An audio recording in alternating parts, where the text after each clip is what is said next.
Jeremy Fowler of the worldwide leader in sports, NFL information man, and so much more back here on the Rich Eisen Show. How you doing, Jeremy?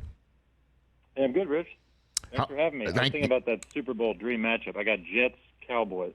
Jets-Cowboys. I'll be honest with you. It's not on my list. It's not on my list. But what is that? That's Rodgers versus Mike McCarthy in Dallas. Yes. Being in it would just be the juicy aspect of it. Dallas versus Jets. That'd make us happy. No doubt. Well, it would be on and cracking again. Years, however long it's been for Dallas. I mean, yeah. There you go. Okay. It'd be perfect. Yes, and I know exactly how long it's been for the Jets since it was the year I was born, and I just turned 54 2 days ago, Jeremy, so I don't have to do too much math on that. 54 years now. So let me just jump in. What is your reporting on Justin Jefferson and what's going on with him and the Vikings for a new contract, despite him being only 3 years in to the league? Well, it's my understanding that Minnesota is open to doing it. They're committed to signing him long-term at some point. I know it's going to be a massive windfall for Jefferson, that he's going to probably have to be close to the highest quarterback, highest paid that's not a passer in the league. We're talking Aaron Donald type money potentially, but I don't think they're there yet. I think they've gotten the ball rolling on some preliminary talks, and look, Jefferson wasn't at OTAs. I was told it wasn't a direct reflection of the contract situation, but who knows with these type of things? He could be upset that the ball's not further along here. So we could see this heat up closer to training camp or well into training camp. It's just tough because the track record recently for guys that aren't quarterbacks to get a deal after 3 years on a first-round player contract, because the team has 2 years left with that fifth-year option. So it just makes it tough. I mean, even Nick Bosa and guys like that had to wait a year. So, that could be – I was told it's going to be tough to do because of the sheer money that would have to be involved. But the Vikings are going to sort of chip away at this. How many wide receivers have gotten a contract, first-round drafted wide receiver gotten a new contract after 3 years? Would Jefferson be the first? Is this a groundbreaker right here, Jeremy? So I have to look back. I don't remember offhand. There had to have been one, but it's so beneficial for guys who are not picked in the first round. I mean, just this last year, you had Terry McLaurin, A.J. Brown, Deebo Samuel, D.K. Metcalf. Jefferson is higher in the receiver pantheon than those guys, but yet all very good players who got deals after 3 years because they weren't beholden to that fifth-year option of first-round picks. So it's rare. There's got to be one out there, but I don't know of one offhand. That's why I'm kind of bringing it up, is just wondering if there is a pressurized situation where the Vikings know this is what they need to do for a player of his stature. They know This is what they have to do for a player of his stature to let everyone in the locker room know, if you ball out, we are going to give you what you feel you deserve. They know they've got to do it sooner rather than later because the price is only going to go up. But there's definitely 31 other teams that might be looking at him saying, what are you doing? Right? Yeah, I mean, it's certainly, if they want to justify the contract now, they can do it, because of the caliber of the player. Really, probably the best player at his position right now. So if you're going to reward anybody who's not a quarterback, he would be that guy. But this is the game, right? You start probably lower than you need to be with the money. The player gets upset. You posture a little bit. Maybe you can bridge the gap before the season, but if you don't, you can do it next summer, and it's going to cost the team a little bit more because they waited. But a lot of times teams are willing to do that. The Vikings are in a really interesting place because of the new GM and head coach. They had a lot of success last year, but they won a lot of close games. Who knows if they can replicate it, but they're kind of rebuilding on the fly while they stay competitive because they know they have Kirk Cousins and Justin Jefferson and those guys, and the offense is going to be pretty good. But they moved on from a lot of players. You got Daniil Hunter, who my understanding is if he's not getting a new deal from them, he'd like to go somewhere else where they will give him a new deal. So they're kind of slow playing that. Jefferson, they haven't got to the finish line on. So, Kirk Cousins is pretty much – this is maybe the most underrated, underplayed story in the league, is that he's going into free agency. This is a top 12 quarterback with no contract, and it looks like he's going to play it out and has bet on himself time and time again. So the Vikings are trying to, I think, saddle themselves from some of those older contracts that were bloated on the back end to try to reset their books. But in the meantime, you have some players that could be frustrated as a result. Certainly if they lose Dalvin Cook, right? Where they're like, so we're not paying Dalvin, so the money that you're saving, Doesn't that come to some of us who are waiting for it? Like, that's the way I sometimes see how NFL locker rooms work, and to the detriment if something doesn't happen before playing season. Certainly, with the division no longer having Aaron Rodgers in it, I'm sure everybody kind of feels like the Wicked Witch is dead. Let's go try and win, as the Vikings did last year, to try and repeat. Right. You know? And so yes, and you would think so, but they're kind of trying to stay competitive while scale back some money. Like Dalvin Cook, I think they would have brought him back on a reduced salary, which he was never going to go for. It's just some of those, sort of machinations are in play, where there's going to be a little bit of player frustration, but like they know with what they have in place with the offense, they're going to be able to put up points. And yes, the division is wide open. You almost sense a little more urgency from Detroit than you do Minnesota. Like talking to people around the league, Detroit feels like, hey, this is our division to lose right now. Like we're going to go get it. And they have some cap space if they want to make an additional move for a leftover free agent out there. I don't sense that they're going to go after Hopkins or anything like that, but I could see them adding a veteran receiver, maybe like a Jarvis Landry type, So two different franchises that are in different places. Funny enough, Detroit was probably in the same place a year ago that Minnesota is now, even though Minnesota's coming off a 13-win season. But same sort of rebuild functions, trying to sort of stockpile a little bit of money in draft picks. Jeremy Fowler, NFL insider from ESPN here on the Rich Eisen Show. And the timing of everything, pretty much everyone's on vacation. And, right now, this is when general managers and everyone else in front offices look to their families and reintroduce themselves and say, this is our time before training camp starts. And I'm just wondering, because, again, this new league year, as all new league years in March, did have a lot going on, Jeremy. But Dalvin Cook, DeAndre Hopkins, you just mentioned Jarvis Landry. There's Zeke Elliott. There's Leonard Fournette. I mean, I could go on and on and on here. And contracts for Herbert and Burrow, not to mention what we just discussed with Justin Jefferson. What's the timing on all of this, do you think, here? Well, like you said, I think we're in a lull right now, and closer to mid-July training camp, I think there'll be more action. Like if you're Dalvin Cook, and I do think this is a factor, you're going to see probably what happens with those franchise tag guys. You got 3 running backs on the franchise tag. Not that you're necessarily guaranteed to make $10 million from a team, which is what the tag is right now for Barkley and those guys, but those are 3 more comps that you can sort of wait on and see what happens. Hopkins, I continue to hear he just hasn't been in a major rush. He knows the Titans and the Patriots want him. I believe from what I've heard, there's mutual interest and respect between the Patriots and Hopkins. Like there was a good vibe when he was on the visit that he would be interested in playing there. So we'll see what that means as far as a potential contract. But yeah, you have players like Yannick Ngakoue too, where teams feel like, okay, we might be a piece or two away now. We've gotten better. Like if you're Chicago, you need probably a pass rusher, maybe Carolina. These are things where you'd love to sign a guy like that for $5 or $6 million, but he probably won't take that. So you're going to wait it out and see what happens closer to July. Or some players will wait till there's an injury. Like all these running backs are in a tough spot because of the money that's dried up at that position, except for the exception of Dalvin Cook because he's still only 27.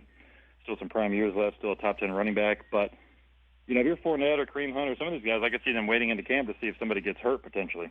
Yeah, and then camp hits, and we're going to get some answers soon. I mean, a lot of questions we've been having for weeks and months get answered in short order.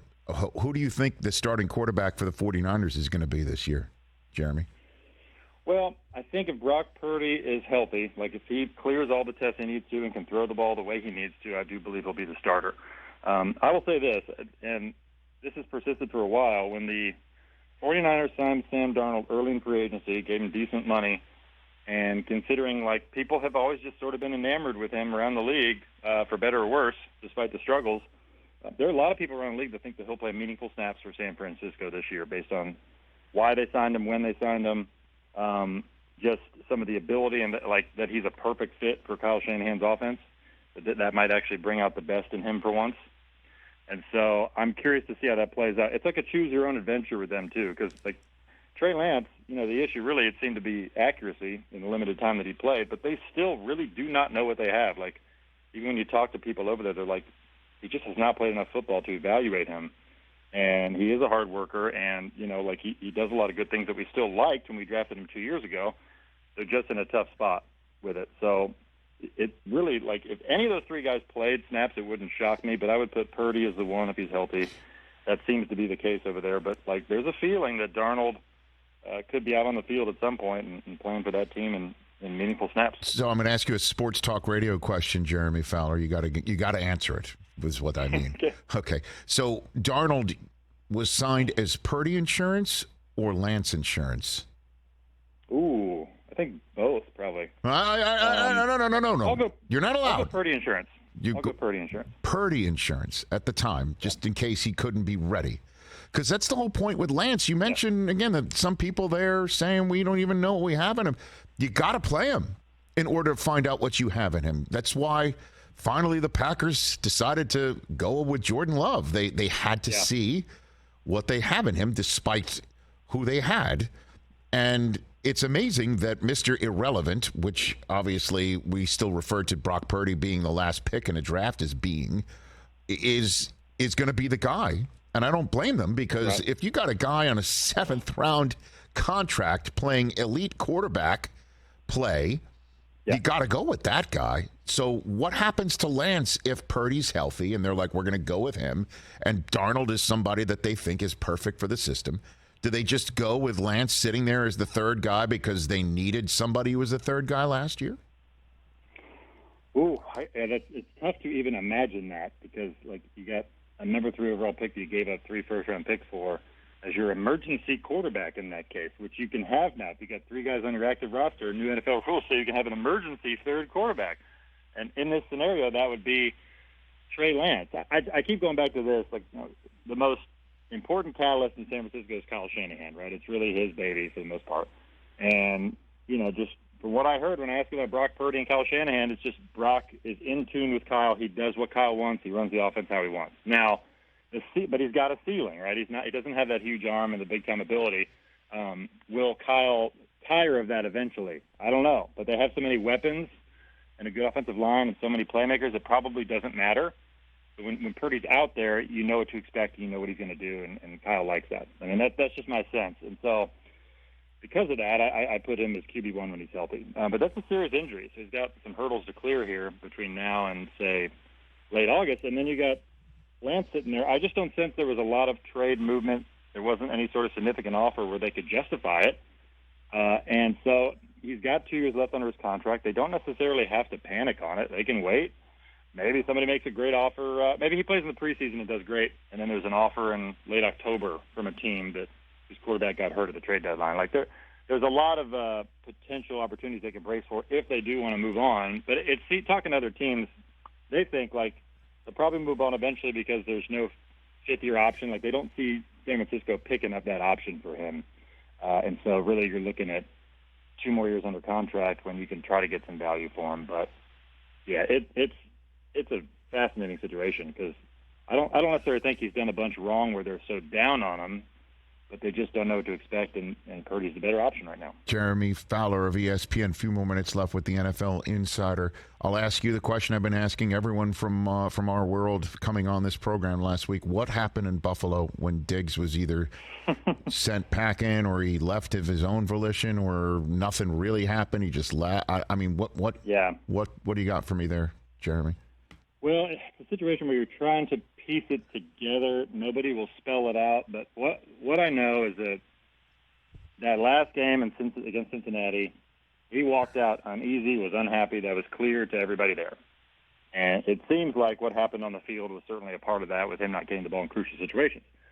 And then I was told in the offseason, hey, Josh Allen and Stefon Diggs have to have a conversation, a meaningful conversation. I think that happened when they were all there for minicamp. What was it, last week? I don't know, the weeks blend together now, but whenever they were there for minicamp, where Diggs was there and then he wasn't, that first Tuesday. And I believe they talked. I know the Bills had closed-door meetings with important people there with Diggs. When Sean McDermott went to the podium, things were still unresolved. And I think that's part of why the answers came out the way they did.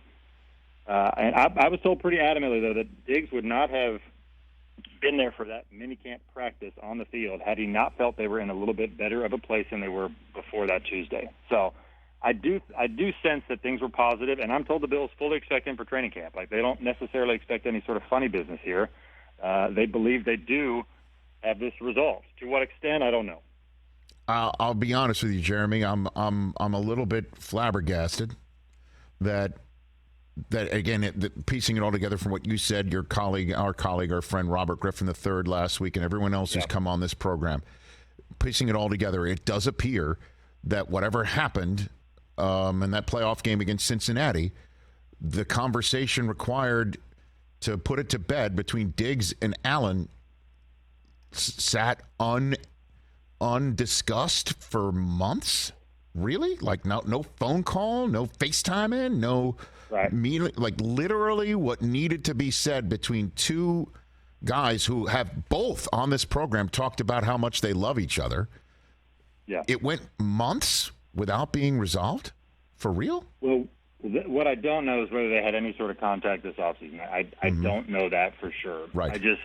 That was the sentiment that I kept hearing. It's like, hey, these two just need to get in a room and talk. Because in the offseason they were away and Diggs wasn't at OTA. So if they talked, it was over the phone, text message, and I'm not privy to that. But there was a feeling like, okay, hey, when minicamp comes, these two need to get together. That was for sure. Just to clear some things up. And Josh Allen hinted at that, saying that there was some, really, what did he say, some non-football related matters they had to discuss. So I don't know what the off-field dynamic is at all. But, certainly there could be something there. I don't want to speculate. But, yeah, it does seem like there was some progress made. And last one for you, Jeremy. What does a Burrow contract look like? Give it to me, or Herbert. Yeah. Do we got percentage of the cap? Can you do something like that? What do you got for me here, Jeremy? Well, it's funny. You can't do that. Well, I guess you could, yes. But I know the league back in the CBA negotiations before, they were hoping for like a separate salary cap for like the top paid player. I think they'd still like that to get done maybe in 2030 when they negotiate again, for this very reason, because the salaries are crazy. So the Bengals have gotten the ball rolling on talks. I believe they probably made some sort of preliminary offer. They are committed to doing it and made that clear. But, I don't sense they're close at all because of the dynamics of something like this. Like I just think it's going to take some time to get to where he's probably going to have to be the highest paid player in the league. I don't think there's much doubt about that unless he's just willing to be the team player and take a haircut on it. But I think from what I sense, the number of years will be an issue they got to hash out. The Bengals would like to do a longer contract, maybe not Mahomes long, like 10 years, but they'd like to be able to stretch this out and do a longer deal. Would Burrow go for that? I think right now they're probably in a deal that's too long, where he probably wants something more reasonable. So those are things they have to hash out. And really Burrow, talking to other teams, they think Burrow could wait on Herbert in L.A. Like if Herbert can get his deal done first, then Burrow can just say, okay, well, that's the benchmark and give me a little bit more than that, and then we'll all be happy. All right. You can't, and I love it. Of course, you talk to other teams. You've mentioned that many times, so I guess I'm mandated to sneak one more in here. Talking to other teams, what's the one team we're not talking about enough this year? What do you got? As far as the quality of teams? Yes, sir. Who are we not talking about enough that others are saying, look out for this one? Sleeper. What do you got for me? Jeremy Fowler. Picking sleeper. Hold on. I always have a Google list of NFL teams just so I can sift through it. Let's see. Here you go. Dolphins. Why? Dolphins. Why is that? They won 9 games with like a gazillion different quarterbacks last year. Mm-hmm. And then, by the way, they had Jalen Ramsey, linebacker David Long, and Vic Fangio. So there's a sense that they could win that division, even though Buffalo's got all the hype and wins 12 games a year and all that. And hey, the Jets, look at the Jets are back. But the Dolphins, they might be the best team in that division. Pittsburgh. Nobody's talking about them. Pittsburgh? What are people saying about Pittsburgh? Just that nobody's talking about Pittsburgh. Right. Yeah. The defense is going to be good, and they got weapons. If Kenny Pickett can just sort of manage it and keep playing well in the fourth quarter like he did. What about an NFC team? Let's see. Anybody talking about the Rams? Anybody? They get healthy? The Rams are actually really interesting because they have – somebody told me the other day they have 40 rookies on their 90-man roster, something like that. Like a crazy number of rookies. So it's clearly, at least on defense, a rebuild. But I was told, coming out of the offense and the OTAs, in minicamp, they feel like they're going to put up points. I don't think there's any doubt about that. Okay. Stafford's healthy now. Cup's healthy. And Jefferson's healthy. They got some young receivers they really like that nobody knows about. I don't know. They're in a weird spot. and they're kind of rebuilding. But I definitely don't think it's going to be a tank situation. I think they're going to put up points, and McVay likes that they got humbled a little bit. I sense that. Okay, Jeremy Fowler, thanks for the time. I really appreciate it. Let's do this more often if you're willing. Thanks for the call. Thank you. Yeah, anytime, Rich. I appreciate it. Appreciate you, sir. That's Jeremy Fowler right here on The Rich Eisen Show. Catch The Rich Eisen Show every single day on the Roku channel, 12 to 3 Eastern, for free.